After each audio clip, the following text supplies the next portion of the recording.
네, 오늘 시장에서는 어떤 이슈가 눈길을 끌었을까요? 야인스톡 오늘의 이슈 공개합니다.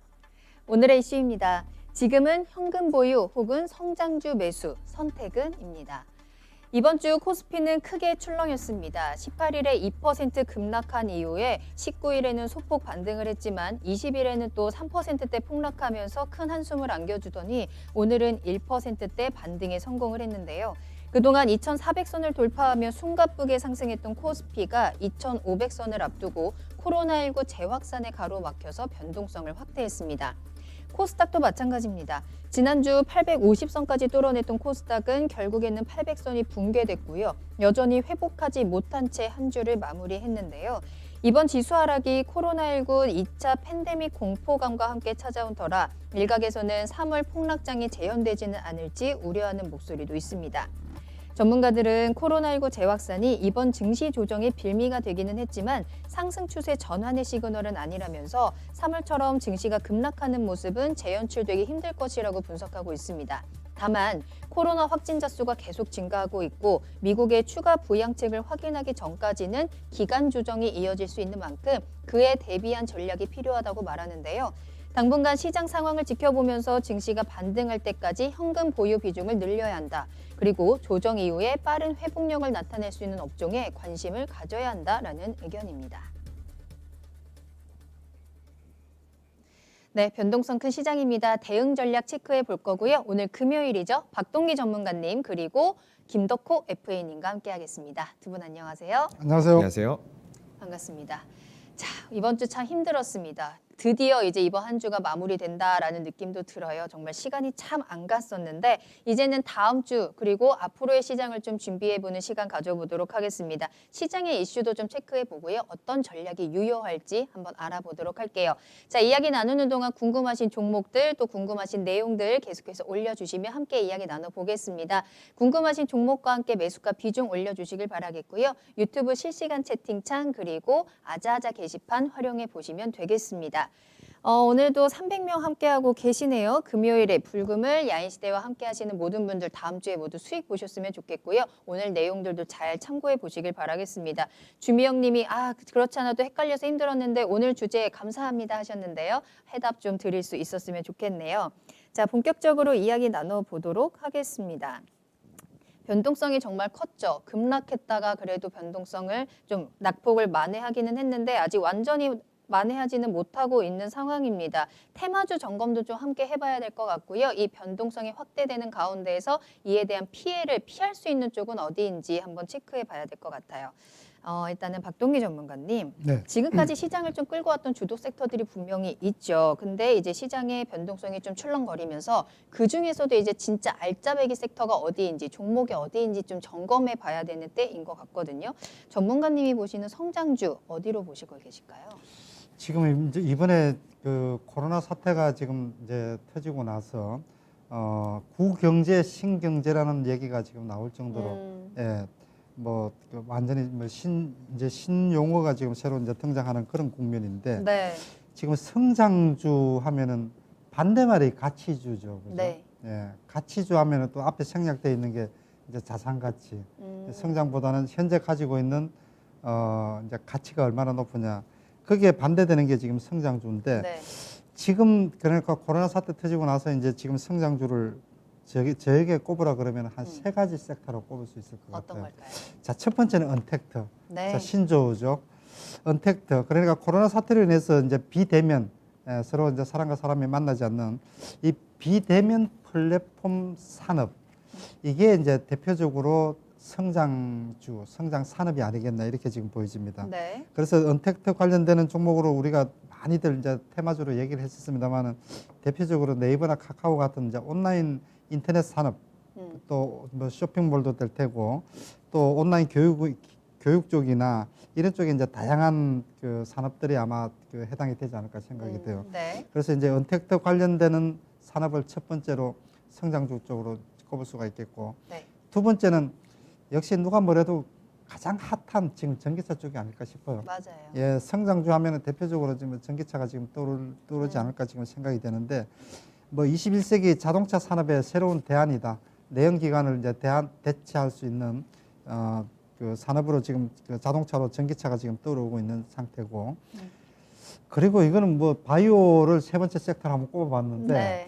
이 바이오 섹터가 말이죠. 음. 제가 성장주라고 얘기를 하면 반대하실 분들도 꽤 많을 것 같아요. 그런데 이번에 코로나 사태를 계기로 해서 바이오 쪽도 이게 성장주로 봐야 되는 거 아닌가 저는 그런 느낌이거든요. 그래요? 왜일까요? 이번에 이제 코로나 치료제나 백신 개발 쪽 그리고 신약 개발 관련되는 그 쪽이 이게 이제 그 산업 쪽에서 워낙 연구 개발에 대한 이제 시간이나 비용이 워낙 많이 들고 그렇기 때문에 리스크가 큰 산업으로만 섹터로만 생각을 했지 이게 성장 쪽으로 지금 생각을 하지 않는단 말이죠. 네. 그런데 이번에 지금 코로나 사태 터지고 나서 보니까 지금 우리나라 국내뿐만 아니라 해외 쪽에서도 이 그 바이오 쪽에 대한 거의 전력 투구예요 지금. 백신을 개발을 해야 백신을 되니까. 개발하고 네. 코로나 지금 개발하는데 기업은 기업대로 정부는 정부대로 있는 그대로 있는 대로 지금 지원을 다 해주고 있는 상태죠. 특히나 미국은 대통령 선거까지 걸려 있기 때문에 뭐 그 지원을 지금 아끼지 않고 있는 이런 상황이죠. 그래서 저는 어쨌든 지금 같은 상황에서 성장주를 저는 꼽으라 그러면 이 세 가지 섹터로 언택트하고 전기차 그리고 누가 아니다 하더라도 저는 바이오를 성장주로 같이 네. 예, 꼽고 싶습니다. 알겠습니다. 그러니까 포스트 코로나죠. 코로나로 인해서 뭐 경제라든지 사업 구조 변화하는데 그거에 함께 끌고 갈 수 있는 섹터들 짚어주셨는데요. 그렇다면 김덕호 FA님께서는 성장주는 어디로 보고 계실까요? 저는 일단 먼저 포스트 코로나에 대한 부분들을 박동기 전문가님 굉장히 많이 말씀을 해주셨기 때문에 네. 저는 비포 코로나, 그러니까 말 그대로 이전 버전들도 다시 한번 봐야 되지 않을까라고 다시 봐야 될 때다. 생각을 하고 네. 있습니다. 사실 이제 뭐 저희가 실제로 뭐 기원을 쓸 때 뭐 기원 BC를 쓰고 그다음에 뭐 AD를 쓰고 이렇게 하지 않습니까? 네. 마치 코로나도 지금 코로나 이전의 증시의 역사와 이후의 역사는 다르다라는 맞아요. 부분들은 분명하게 나온 것 같습니다. 그렇기 때문에 포스트 코로나 얘기를 많이 하고 있지만 이제 가장 중요한 거는 이제 기존에 전통적으로 우리가 성장주라고 얘기를 한다면은 대형주, 우량주들을 굉장히 많이 얘기를 했었습니다. 뭐 굉장히 주가가 무거우면서도 탄력은 적지만 꾸준하게 상승을 할 수밖에 없는 그날의 어떤 기간 산업이라든가 아니면 네. 대표 업종들. 대표적인 예가 바로 이제 실제 코로나 사태가 터지고 나서 많은 개인 투자자분들이 매수를 했던 삼성전자가 삼성전자. 바로 그 예가 되지 않을까라고 네네. 보고 있는데요. 실제로 단기간에서 봤을 때 지금 팬데믹 이후부터 현재 시점까지 봤을 때 성장세를 안 탄 종목이 있느냐라고 했을 때는 분간이 어려울 수 있습니다. 왜? 유동장세가 이어졌기 때문에 네. 정말 많은 종목들, 대부분의 업종들이 전반적으로 성장세처럼 올라간 것 같은 착각을 만들게 된다는 거죠. 근데 오히려 이런 상황 속에서 저평가를 충분하게 받았어야 했던 성장주들, 그러니까 기존의 대형주들, 우량주들이 오히려 더 탄탄하게 위치를 만들어가면서 오히려 증시가 하락할 때는 자산의 방어 효과를 제대로 해줬다는 점 때문에 저는 오히려 이것이 진정한 성장주가 아니었을까 다시 한번 되짚어보자라고 말씀을 드리고 싶고요. 네. 이제 두 그러니까 번째는 터줏대감 같은 종목. 그렇죠. 결국에는 이제 그 마을의 최고 터줏대감은 흔들리지 않는다라는 말이 괜히 있는 말은 아니구나라는 걸 좀 볼 수 네. 있을 것 같습니다. 그리고 이제 가장 중요한 부분들은 이제 최근에 들어서 재조명을 받는 부분이었던 게 바로 반도체 IT 부분이 아니었을까라고 말씀을 드리면서요. 네. 결국은 이제 현재 시점에서도 포스트 코로나이기 때문에 성장주로 갔다라기보다는 오히려 이전에도 성장주였지만 포스트 코로나 이후에 이 부분들이 가시화가 됐다라는 부분으로 보셔야지 맞지 않을까라고 저는 판단하고 있습니다. 알겠습니다. 현재 증시는 코로나 이전과 이후로 나눌 수 있는데 그중에서 터줏대감처럼 기둥 역할을 해줬던 대형주들 다시 한번 눈여겨봐야 되지 않을까? 반도체 IT 쪽도 한 번 더 체크해 볼 때다라는 입장을 전해주셨습니다. 앞서서 박동희 전문가님도 말씀을 해주셨지만 코로나 이후에 가장 큰 성장주라고 하면은 2차 전지, 전기차 관련 주들을 꼽을 수 있을 것 같은데요. 뭐 국내뿐만 아니라 미국에서도 테슬라의 질주가 어마어마하잖아요. 결국에는 어제 이제 테슬라가 1000슬라를 넘어서 2000슬라까지 등극을 했는데 국내에 계속해서 긍정적인 영향을 미칠까요? 테슬라의 질주가. 예, 테슬라가 지금 2,000달러가 지금 어제 돌파가 되었죠. 네. 이 테슬라가 결국 전 세계 글로벌 시장의 전기차의 뭐 대장주라고 봐야 되겠죠. 핵심 주도주라고 봐야 되는데 이 테슬라가 꺾이지 않고 또 상징적인 의미가 있는 2,000달러를 돌파했다라는 것은 분명히 그 우리나라 전기차 배터리 관련주들의 긍정적인 메시지인 것만은 분명해요. 예, 가격에 대한 부담은 있는 것은 사실이지만 네. 그럼에도 불구하고 신고가를 내고 또 2,000달러라는 것을 지금 돌파를 하는 게 어떤 요인에서건 액면 분할 효과든 어떤 요인에서건 네. 돌파 자체에 지금 의미가 있다라고 보여지고요. 뭐 지금 9월 22일 날 보니까 지금 배터리 데이라고 그런 날을 지금 만들어 놓은 것 같아요. 조금 특이한데. 그러니까요. 근데 이거 배터리 데이에 대한 이야기가 이제 슬슬 나오기 시작하더라고요. 그렇죠. 근데 네. 기대감보다는 조금 우려의 목소리도 나오는 것 같기는 한데 여기서 어떤 내용이 나올까요? 글쎄요. 그래서 배터리 데이 때 음. 글쎄요. 우려감 쪽도 얘기가 나오나요? 전혀 지금 체크를 못했던 그래요? 부분인데 배터리 데이를 하면은 전기차, 배터리 관련되는 업계가 지금 모여서 이제 주요 이슈들을 좀 논의를 하고 그렇게 될 텐데, 네. 글쎄요. 지금 그 배터리 하나를 가지고 160만 킬로인가요? 뭐 갈 수 있는 그런 배터리를 만들어내겠다. 이날 뭐 선언을 하겠다. 이런 기사들이 지금 올라온 거를 제가 언뜻 본 적이 있는데, 네. 어쨌든 배터리 데이라는 게 만들어지면서 관련되는 종목, 업계가 한 번 더 관심을 받고 주목을 받는다라는 게 좀 의미가 그렇겠죠. 있지 않을까 생각이 되고, 네. 그동안에 이게 또 이제 바이오 기업들이 이제 컨퍼런스 대회를 하는 것처럼 이때도 아마 이게 이제 처음으로 만들어진 것 같은데, 이게 여기에서 이제 그 배터리 관련되는 이제 신기술이라든지 이런 것들이 아마 소개되는 자리가 될 가능성이 제가 볼 때는 높아 보여요.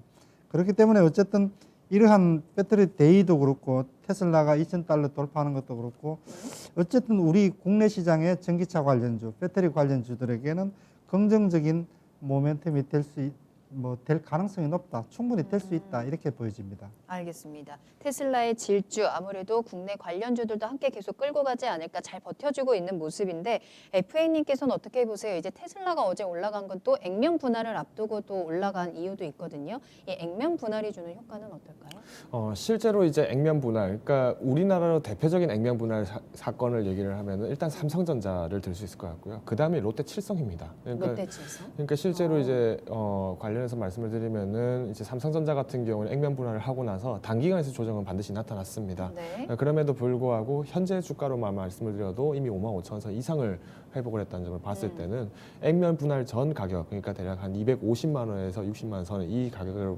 보셨던 분들에 비하면은 훨씬 더 주가는 탄력을 높여가고 있다라는 부분들을 말씀드릴 수 있을 것 같은데요. 이제 액면 분할이라는 건 결론적으로 유동 장세에서의 확보 구간들을 굉장히 탄력적으로 받겠다는 겁니다. 아마 많은 분들이 느끼시겠지만 뭐 미국의 IB들, 그러니까 투자은행이라든가 마찬가지로 커머셜 뱅크, 그러니까 상업은행들도 지금 현재 증시의 어떤 주가들은 굉장히 버블일 가능성이 높다라고 이야기를 함에도 불구하고 오히려 앨런 머스크는 이런 상태에서도 액면 분할 우리도 동일하게 애플처럼 하겠습니다. 라고 한 이유는 분명하다는 네. 거죠. 결국은 유동 장세가 계속 이어졌을 때의 상황들에 대해서 마찬가지로 지금이 아니면은 좀 더 회사의 탄력성을 키워나갈 때가 아닐 수 있겠다라는 판단 때문에 오히려 더 위기를 기회로 바꿔나가는 것이 아닐까라고 저는 판단을 하고 있고요. 네. 특히 테슬라 같은 경우에는 기존에 이제 전기차 그리고 자율주행 관련된 부분으로 조명이 많았다면은 이제 앞으로에서는 스페이스 X를 비롯한 우주 항공 쪽까지도 좀 더 볼 수 있지 않을까라고 저는 판단을 하고 있습니다. 실제로 스페이스 X가 추구를 하고 있는 목표는 화성까지 왕복을 하는 우주 비행선을 만들어서 운송을 하는 것을 목표로 네. 한다고 합니다. 마찬가지로 연중에 또 최근에 앨런 머스크가 약 2조 달러인가요? 이렇게 또 투입을 했다라는 부분들이 결국에는 이런 2조 원 정도 해당되는 금액을 투여를 했다고 한 것이 결국에는 앞으로의 운수 산업 전반을 리딩을 하겠다라는 부분이기 때문에 이런 추세에 맞춰서 국내 증시도 배터리 관련이라든가 아니면은 최근 들어서는 또 항공 관련된 부분들도 같이 한 번 더 눈여겨볼 때가 되지 않을까라고 저는 판단을 하고 있습니다.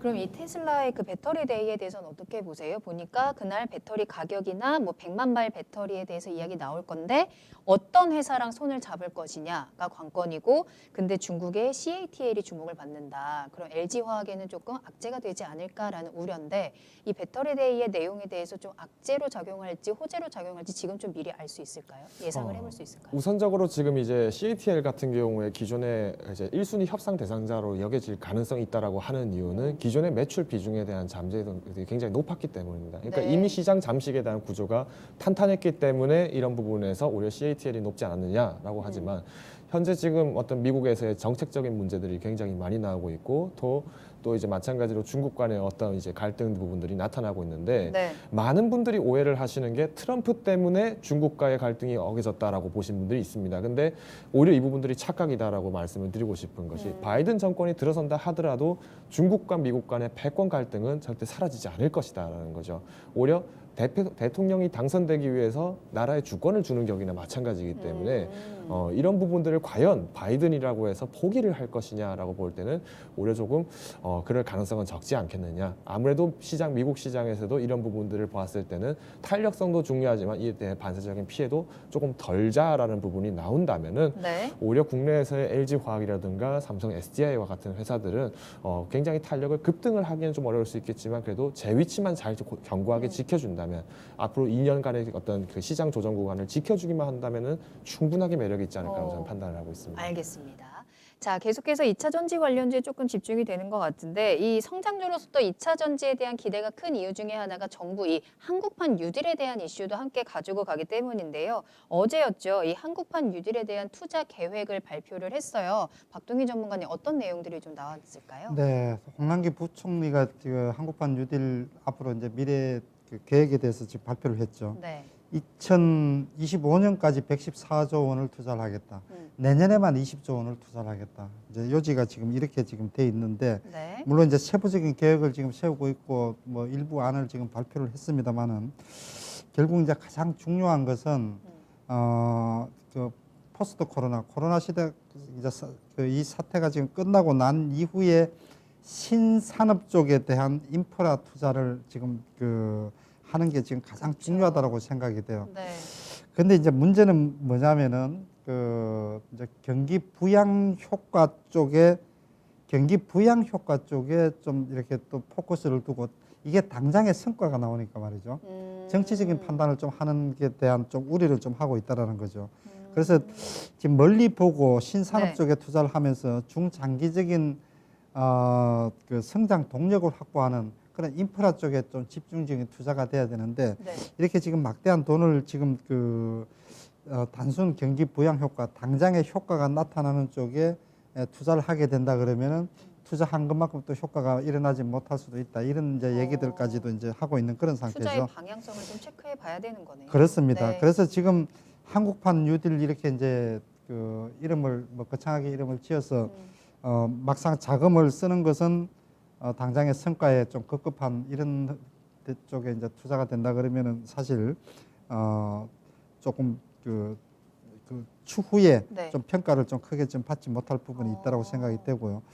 그래서 결국 지금 우리 이제 주식 관점에서 본다 그러면은 최근에 이제 태양광이나 풍력 관련되는 이제 종목들부터 해서 상당히 특히는 이제 풍력 관련되는 종목들이 상당히 지금 많이 올라 있죠. 그렇죠. 또 최근에는 미국 대선하고도 겹쳐가지고 같이 이제 겹쳐 있고 네. 미국 쪽에서도 풍력 쪽에 대한 지원이 좀 적극적이다 이런 얘기들이 지금 흘러나오면서 관련되는 종목들이 그동안에 많이 올랐었는데 최근에는 오히려 이제 조정을 받는 그런 국면까지 지금 들어가 있죠. 그래서 결국은 제가 보기에는 한국판 뉴딜 쪽에 대해서 어떤 주식 우리는 관심이 이제 주식하고 테마 쪽 이런 쪽이니까 네. 이쪽에 관련해서 당장의 어떤 확실한 이렇게 범위를 좁혀서 가져가기에는 이미 풍력이나 이런 작은 테마들은 주가가 이미 많이 올라 있는 상태고 그래서 여기에 관련해서 어떤 수혜주나 정책 수혜주를 찾기에는 타이밍상 그래요. 한 발 늦었지 않았느냐 그렇게 생각이 되고 이거는 좀 긴 관점에서 놓고 보는 평가를 하고 봐야 되는 그런 시점이다.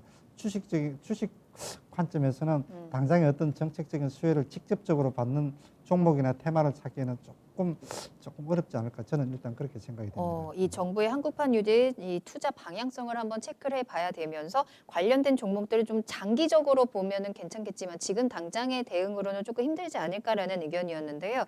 FA님께서는 이 한국판 뉴딜에 대한 움직임은 주가에 어느 정도 영향으로 좀 체크하실까요? 일단 이제 예산 투입이 얼마나 되느냐가 가장 관건이지 않습니까? 네. 근데 지금 아시다시피 이제 현 정부뿐만 아니라 모든 국가들이 지금 사업에 대한 탄력성을 높이기 위해서 국채를 더 추가적으로 발행을 한다든지 아니면은 부실 채권을 더 매입을 한다든지 이런 여러 가지 방안들을 쓰고 있습니다. 자, 근데 가장 중요한 거는 이번 이제 한국형 뉴딜에 대해서 실질적으로 들어간 자금이 얼마냐? 총 160조가 들어갈 예정이다라고 판단을 했습니다. 그런데 앞서서 이제 박동기 전문가님께서 말씀해 주셨던 114조의 근거는 무엇이냐? 국비로 지원되는 부분이 114조입니다. 자, 그 말은 뒤집어서 말씀을 드리면은 과연 이 46조 원이라는 돈을 어디서 조달을 해올 것이냐의 문제가 나오게 되는데 이제 결국은 이렇게 조달을 해서 만들어 놓은 160조의 효과는 무엇이냐? 160조를 넣어서 만들어진 효과는 일자리 뭐 190만 개를 만들겠다. 그렇죠. 뭐 디지털, 그린 그리고 SOC 그러니까 사회 기반 인프라에 대한 투자 부분들을 확충을 하겠다라는 부분인데요. 이제 가장 중요한 거는 이제 우리는 주식을 하는 사람이기 때문에 결국 주가에 대한 흐름들이 어떻게 탄력이 될 가장 것이냐. 중요하죠. 가장 네. 중요한 부분입니다. 그러니까 현 정부에서 굉장히 좋은 모멘텀을 만들었지만 글로벌 증시가 전반적으로 어려워진다라는 판단이 나왔을 때는 모멘텀이 나왔지만 더 큰 모멘텀이 나왔기 때문에 사그라들 수도 있다는 부분을 좀 짚어주고 싶고요. 이번 이제 10월 이후부터의 경기 전망을 지금처럼 굉장히 여러 기관들이 발표를 한 적이 이례적이었습니다. 사실은 이런 적이 없었습니다. 그러다 보니까 당장 다음 9월에 발표가 되는 단기적인 월별 어떤 지표들이 발표가 된 순간에도 시장은 네. 급격하게 요동을 칠 가능성도 그래요? 없지 않을 것이다라고 저는 판단을 하고 있고요. 네. 이제 오히려 이런 상황에서 이제 그러면 나머지 아까 말씀드렸던 46조 원의 자금을 어디서 마련할 거냐? 지금 현재 정부에서는 뉴딜 펀드를 형성을 함으로써 민간 자본으로부터의 어떤 유치 방안들도 적극적으로 고려를 하고 있다라고 의견을 발표를 한 바 있습니다. 근데 뒤집어서 말씀을 드리면은 현행 정부에서 더 이상 국비로서의 풀 수 있는 자금은 이제 114조까지 한계가 있으니 나머지는 마치 추가적인 국채를 발행하듯 이제는 펀드 자금을 모아서 운용을 하겠습니다라고 얘기를 하는 건데요. 이제 가장 중요한 부분은 이렇습니다. 실제 시장이 조성됐다 하더라도 이런 부분들이 과연 실물 경제가 회복이 적극적으로 되었느냐, 되지 않느냐에 따라서 자칫 잘못하면은 우리가 흔히 정크본드라고 얘기를 하는 높은 수익률을 보고 갔지만 실질적으로 이 사회에 대한 위험성들도 안고 가야 되는 부담들이 발생할 수 있기 때문에 단기간에서의 효과들을 본다기보다는 오히려 모멘텀 그리고 좀 더 거시적인 입장에서 봤을 때는 지장이 있을 수 있다라고 저는 판단을 하고 있습니다. 박동희 전문가님께서는 이 정책의 투자 방향성 그리고 FA님께서는 이게 이제 정책은 정책이지만 이에 대한 받쳐주는 실물 경제라든지 앞으로의 시장 상황들을 또 함께 체크해 봐야 될 것 같은데요. 자, 이렇게 이제는 이제 이런 2차 전지라든지 한국판 뉴딜을 넘어서서 시장 전체로 좀 시각을 한번 넓혀보도록 하겠습니다. 이번 주 들어서 변동성이 굉장히 크게 나타났고요. 코로나19 재확산의 충격에서 벗어나지 못하고 있는 모습인데 그러다 보니까 지금은 일시적인 조정일 것이다. 아니다, 조정이라고 볼 수 없다. 아니면 하락장이 나타나고 있다. 뭐 다양한 분석들이 나오고 있는데 두 분의 생각이 좀 궁금합니다. 자, 박동기 전문가님께서는 현재 이 변동성을 좀 어떻게 해석하고 계실까요? 지금 변동성이 이제 클 수밖에 없는 게 그동안에 이제 상승 추세가 지속이 되면서 상승 추세를 지속하고자 하는 힘과 그동안에 이제 조정 없이 올랐기 때문에 기술적인 과열권에 들어가 있는 상태에서 기술적인 과열권을 시키는 해소 국면은 기술적인 과열권 해소 국면에 지금 접어들었다고 보여집니다. 네. 그래서 이제 이번 주는 여기에 이제 코로나 확진자 수가 급격하게 8월 15일 연휴를 기점으로 해서 이번 주에 증가하면서 조정에 이제 빌미가 되었죠. 그러니까요. 자, 그러니까 그래서 이제 여기서 조정을 받고 결국 이제 1차적인 조정을 받았다고 생각이 되는데 추가적인 조정을 받을 거냐 2,300까지 조정을 받았 한 150포인트 정도 조정을 받았는데 결국 이제 앞으로 유동성 장세냐 코로나 장세냐 그러니까 이제 코로나가 이게 확진자 수가 오늘 같은 경우 300명까지 넘었었단 말이죠. 네. 이게 지금 100명 이하로 떨어져야만이 조금 잠잠해질 것 같은데 이게 또 그렇게 그 확진 대기자 그 검사 대기자 수를 보면은 또 쉬워 보이지는 않아요.